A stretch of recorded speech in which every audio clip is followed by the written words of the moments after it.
মানসিক শান্তি কিভাবে ধরে রাখতে পারবো, বা যদি মানসিক শান্তি আপনার এই মুহূর্তে না থাকে, অস্থিরতা কাজ করে, কিভাবে আপনি মানসিক শান্তি ফিরিয়ে আনতে পারবেন?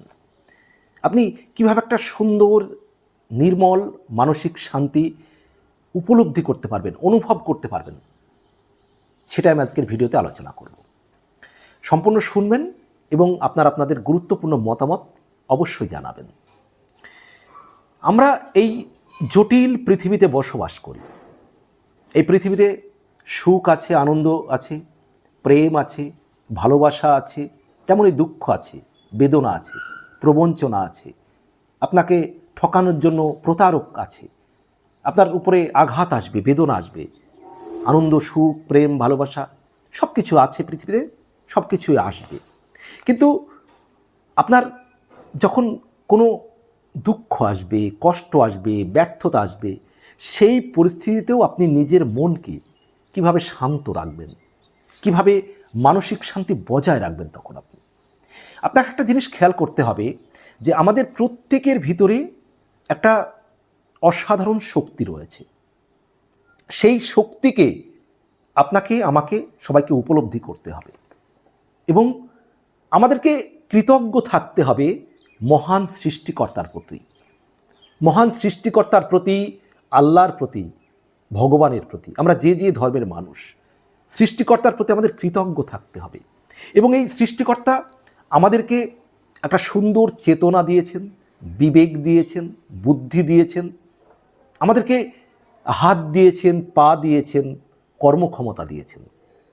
আমাদেরকে ঈশ্বরের কাছে, সৃষ্টিকর্তার কাছে, আল্লাহর কাছে, ভগবানের কাছে প্রার্থনা করতে হবে একেবারে মুক্ত মনে, যেন আমরা আমাদের শক্তি অনুযায়ী, আমরা আমাদের চিন্তা অনুযায়ী, চেতনা অনুযায়ী, বিবেক অনুযায়ী আমরা সঠিক পথে চলতে পারি, সঠিক কাজ করতে পারি। এবং আমাদের যে শক্তি রয়েছে ভিতরে, যে আমাদের প্রতিভা, আমাদের ভিতরে যে সুপ্ত অবস্থায়, ঘুমায়িত অবস্থায় আমাদের প্রতিভা রয়েছে, সেই প্রতিভাগুলোকে আমরা যেন কাজে লাগাতে পারি, তার জন্য আমাদেরকে আল্লাহর কাছে, সৃষ্টিকর্তার কাছে সাহায্য চাইতে হবে, প্রার্থনা করতে হবে।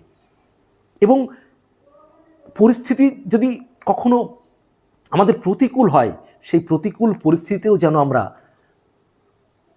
শক্তভাবে, ধৈর্য সহকারে টিকে থাকতে পারি,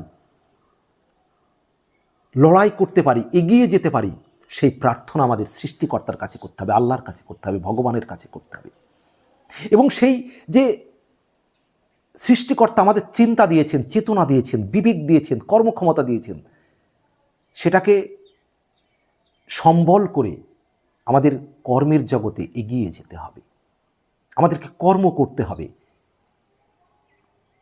সৃষ্টিকর্তার উপরে ভরসা রাখতে হবে, বিশ্বাস রাখতে হবে, নিজের যে ট্যালেন্ট, প্রতিভা, তার সদ্ব্যবহার করতে হবে, নিজের মনের যে শক্তি, সেই শক্তিকে বাড়াতে হবে, নিজের ভিতরে যে কল্পনা শক্তিগুলো আছে, কার্যকারী ক্ষমতা সম্পূর্ণ শক্তিগুলো যে নিজের ভিতরে আছে, সেগুলোকে লালন পালন করতে হবে, সেগুলোকে নিয়ে প্ল্যান করতে হবে, পরিকল্পনা করতে হবে, সেগুলো আগে আপনাকে কল্পনার জগতে সুন্দর করে সাজিয়ে নিতে হবে, তারপরে সেগুলোকে বাস্তবায়ন করতে হবে।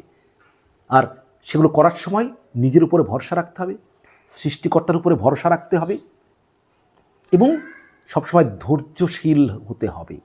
একটু ব্যর্থতা আসলেই ভেঙে পড়লে চলবে না, আপনাকে মানতে হবে সবসময় যে সৃষ্টিকর্তা আপনার সঙ্গে আছেন।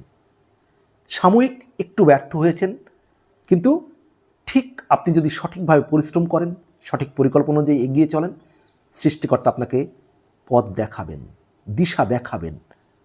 আপনার একটু সাময়িক যদি খারাপ সময়ও চলে, ঠিক ভালো সময় চলে আসবে। তার জন্য আপনাকে আপনার চিন্তা অনুযায়ী, বুদ্ধি অনুযায়ী, বিবেক অনুযায়ী আপনাকে কাজ করতে হবে।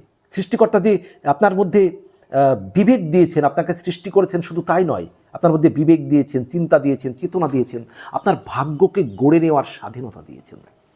তাই আপনি যখন কর্ম করবেন একনিষ্ঠভাবে, ধৈর্যশীল হয়ে, তখন কিন্তু সৃষ্টিকর্তাও আপনাকে সহযোগিতা করবেন। আপনার মনকে ধীর স্থির যখন রাখবেন, আপনি অধৈর্যশীল হবেন না, আপনি অকারণে অস্থির হয়ে পড়বেন না যখন, এটা দিন দিন প্র্যাকটিস করবেন, তখন সৃষ্টিকর্তা আপনাকে সহযোগিতা করবেন ধৈর্যশীল হতে, শান্ত হতে, আপনার কর্মে সফল হতে। এবং সেই সঙ্গে যেটা আমি ভিডিওর শুরুতেই বলেছি, এই সমস্ত কিছুর মাধ্যম দিয়েই আপনি মানসিক শান্তি পাবেন। কারণ মানুষ কর্মের মধ্যে না থাকলে মানসিক শান্তি পাবে না। মানুষ কর্মের দিক দিয়ে যত এগিয়ে যাবে তত বেশি তার মানসিক শান্তি লাভ করবে। তবে হ্যাঁ, কর্মব্যস্ততায় এমন যেন না হয়, দেখতে হবে যে আপনি কর্ম করার মধ্য দিয়ে টায়ার্ড হয়ে যাচ্ছেন, অথচ মানসিক শান্তির জন্য আপনি সময় খুঁজে পাচ্ছেন না। সেটা করলেও হবে না। আপনাকে সব কিছুর মধ্যে একটা ব্যালেন্স করতে হবে, কর্ম করতে হবে, সফলতা আনতে হবে, তেমনি মানসিক শান্তি যেটা ধৈর্যের মাধ্যমে হয়, যেটা আপনাকে কাজের মাধ্যমে বিশ্রাম নেওয়ার মাধ্যমে হয়, সেটাকেও আপনাকে বজায় রাখতে হবে। অর্থাৎ চিন্তা, চেতনা, পরিশ্রম, কর্ম, সফলতা, তার মাধ্যম দিয়ে আপনাকে শান্তি খুঁজে পেতে হবে। এবং মনে রাখতে হবে সবসময় যে আমার সঙ্গে সৃষ্টিকর্তা আছেন, আমি ভালো আছি। সাময়িক যদি কোনো পরিস্থিতির সমস্যার হয়, কোনো প্রতিকূল পরিস্থিতি হয়, সেটা কাটিয়ে উঠতে আমি পারবো। এ ব্যাপারে সৃষ্টিকর্তা আমাকে সহযোগিতা করবেন, তিনি আমার সঙ্গে আছেন এবং আমি ভালো আছি, ভালো থাকবো। সৃষ্টিকর্তা আমাকে ভালো রাখবেন, ভালো রেখেছেন, ভবিষ্যতেও ভালো রাখবেন। এই বিশ্বাস আপনার মনে থাকতে হবে, ধৈর্যশীল হতে হবে, আপনার মন অপার শান্তিতে ভরে যাবে। ভিডিওটি ভালো লাগলে অবশ্যই লাইক, কমেন্ট এবং শেয়ারের অনুরোধ রইল। ভালো থাকবেন, সবার জন্য শুভকামনা।